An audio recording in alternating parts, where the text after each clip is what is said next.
guys, welcome to my channel. My name is ReadingBear and I hope you are ready for some more stories. And today, we will take a look at some new Just No HOA content. If you enjoyed my content, please don't forget to subscribe to my channel and post some bear emojis in the comment.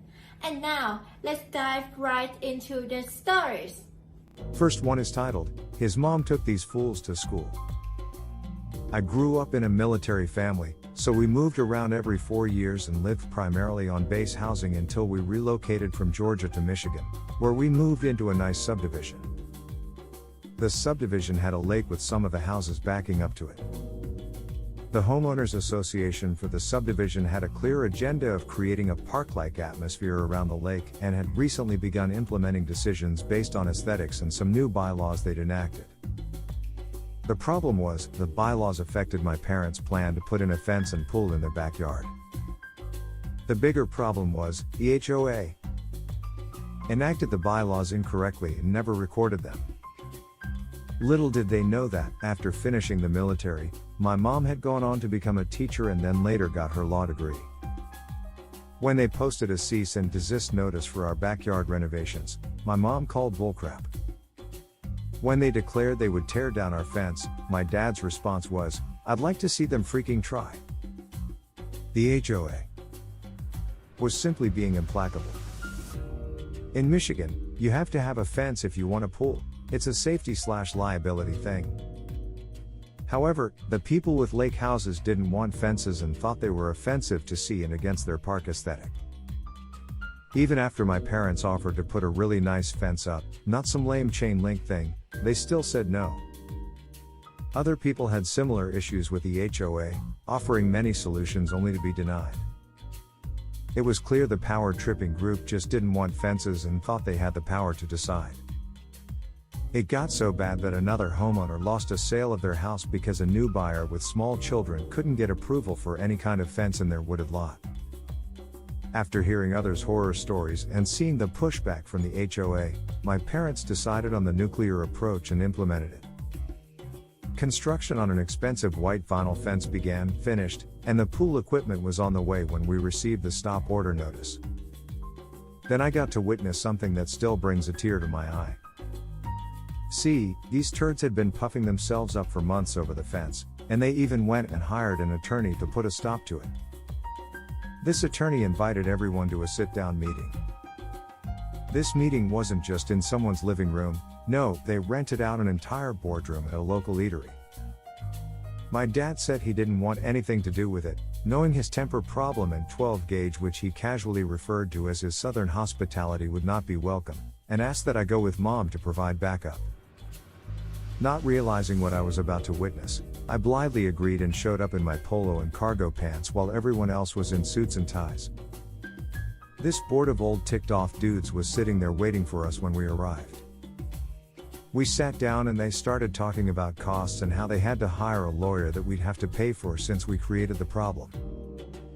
Then my mom cut them off. "What makes you think you have any legal right to impose this rule?" she asked. They all turned to their attorney who said, "Miss, ma'am, we had a vote." Then my mom did it. She took out the recorded bylaws, flopped them onto the table, and said, "Really? It's not in here." Cue awkward moment of silence. Papers rifled through. Stammering. My mom, seeing the opportunity, continued, "See, what I think happened is you had a vote, but it was wrong. These bylaws require a majority of the lots to vote in favor of a change to be made. You had a majority of the votes cast, not a majority of the total lots. So what you really had was a plurality and that vote never passed. You can see the rules for voting here," points out Paige, "and you can see that the rule was never changed in the official bylaws either, probably because it never passed. And now, none of you have bothered to even read or follow the bylaws, and you're trying to impose them on me. Well, I can tell you that's not going to happen. Thank you, gentlemen. I will not be paying a dime for any of this or your attorney. Have a good day." Then she got up, looked at me to follow her, and marched out. They actually had the gall to try to hand her an invoice for the lawyer as she walked out, and she just waved it off. That was the day I knew I wanted to be a lawyer. Serving fools like that, my mom showed me what it was to stand up to those who had let power go to their head. Next one is titled, The Old People Turned Out to Be the Real Provocateurs. Back when I lived with my mom, we were part of a homeowners association that were a bunch of turds. The average age of the HOA was about 60 years old, and at the time, I was 16. We had a community pool and my mom got HOA violation letters because I wore a bikini to a swimming pool. That's odd, I thought. After that, I wore a one-piece swimsuit to the pool and my mom got another letter saying the bathing suit was risque, but they dropped it when my mom told them it was my high school swim team uniform, asking them to explain how it was provocative. The next summer they had new rules that basically made it impossible for any kids to enjoy the pool, and it soon became an old folks pool. Next thing you know, the police did an undercover sting and half the HOA were arrested for lewd and lascivious actions in a swimming pool as they were using it as a launching platform for their swingers club. After that, the pool rules were rescinded and we got to use the pool again. As I got older, I realized the valuable lesson I'd learned from that experience: never buy a home that has an HOA. I haven't been involved with one since then and I never intend to. The majority of the time they're run by old people with superiority complex issues. Next one is titled, HOA taking legal action against me for leaving a letter outside their door. A guy in my parking garage was parking in a way that blocked me and my family from accessing the entry door, forcing us to walk around to use a door further away. I left a note on his car asking him to park so we could get through. I did not curse or use any threatening language, but looking back I could have been nicer in tone. He continued to park so we could not use the door. After a few months of this, I emailed the management and HOA about the parking issue but never got a response back. I thought my email might have gone to spam, and the manager's office did not allow visitors to come in due to social distancing, so I printed out the letters and left them outside the doors of the board member's apartment. I only did this because I received no email response despite my multiple emails to the management and board after a week. The board meeting was the next day, so I did not have time to mail the letters, which I would have done if I had more time. I specifically wrote on the top of the letters that I thought my emails might have gone to their spam, so I figured I'd give them a physical copy. The next day, the HOA said that my leaving of the letters was illegal and they would be taking legal action against me.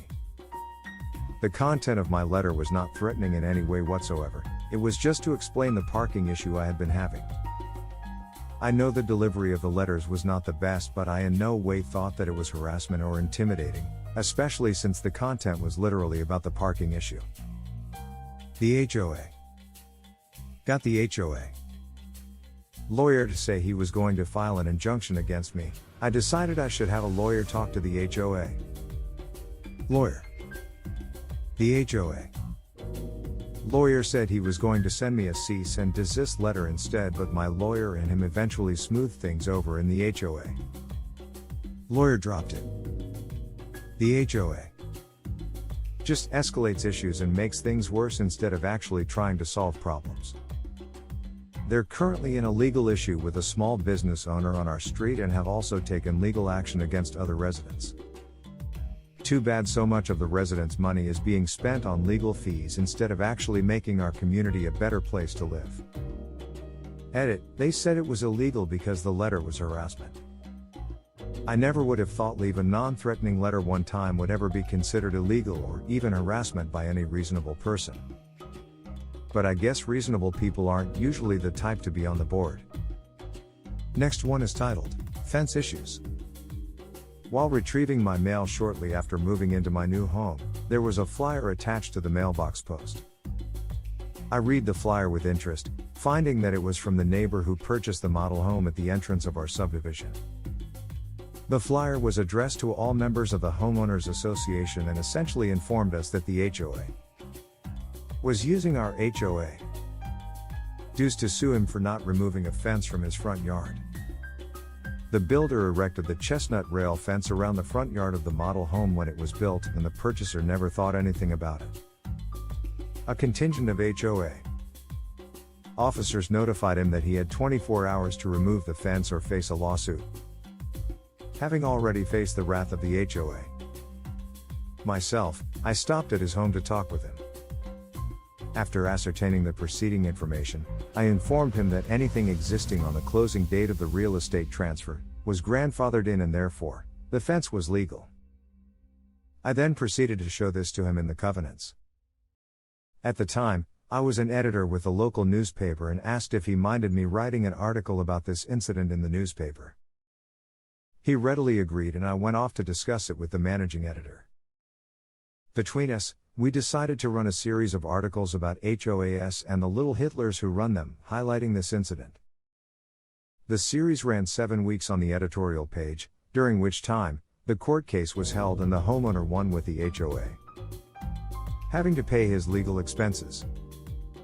He told me that had they asked, he would have removed the fence with no problem, but he was a retired colonel in the U.S. Army and was not used to being ordered to do things. 36 years later, the fence is still there.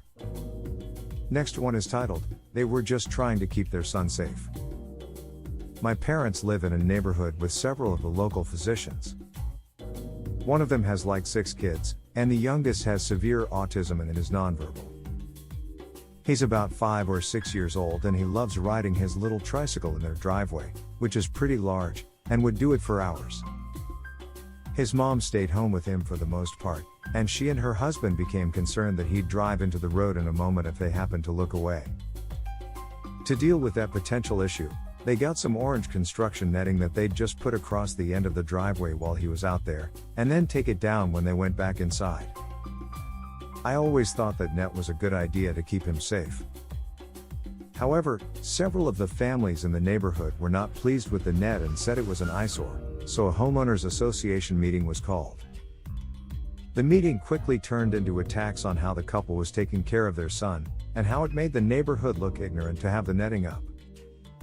Needless to say, no one offered any other options, and the family was so irate that they packed up and moved within a month. That happened about 3 to 4 years ago, and the house still hasn't sold.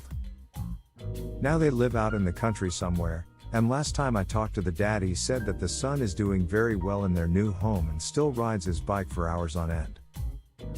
Next one is titled, "They Put Notices on Our Doorknobs Asking Us to Call the Police and Code Enforcement on Each Other." Wow. I live in a low-income neighborhood that doesn't actually have an HOA. Instead, we have a neighborhood association that's trying to function like an HOA. They have meetings and put our literature. I think they tried to establish an official HOA. Or an optional one, but I don't really remember. Today they put signs on our doorknob which are essentially telling us to rat on people in the neighborhood. You know? Instead of communicating like neighbors or just minding our own business, they're asking us to call code enforcement and the police on each other. It starts with keep our community clean and safe, then lists a bunch of items followed by the numbers for code enforcement and the police. It happened to us when we first moved in. We had a weird interaction with the person who called, and now I won't talk to any of my clearly untrustworthy neighbors. What an attitude to foster. So welcoming. Last one is titled, HOA. President won't let someone finish building their home. My neighborhood is about half done with many homes in the middle of construction. The HOA teamed up with a specific designer and contractor to build all of the custom homes in the neighborhood. You can pick from about 15 different designs and change them in any way you like. Someone decided to change up the entire design completely, added a third garage, and lofted their second floor into the third, added windows facing south for sunlight in winter, etc. It looks super cool and I love it. But our president doesn't. He yelled at workers and put caution tape around the home. He sent out a letter and called for a meeting. He's upset that this person's house won't fit in the neighborhood and was not an approved design choice. Of course, the design was approved by the city. There's nothing in the government docs that says you can't go off the base designs. Only that you have to use that builder, who is really good in my opinion, and you can't have the same colors next to each other. The president is just jealous that someone has a better home than he does. He has the smallest home in the whole neighborhood. I kid you not. 2 beds, 1 bath. Who builds a custom home that's small? Anyhow, they have stopped working on that home. I can't wait to see how this plays out. The HOA is clearly in the wrong, and the president is soon up for re-election in 3 months. He's really just digging himself a hole, and it's fun to watch. Thanks for listening.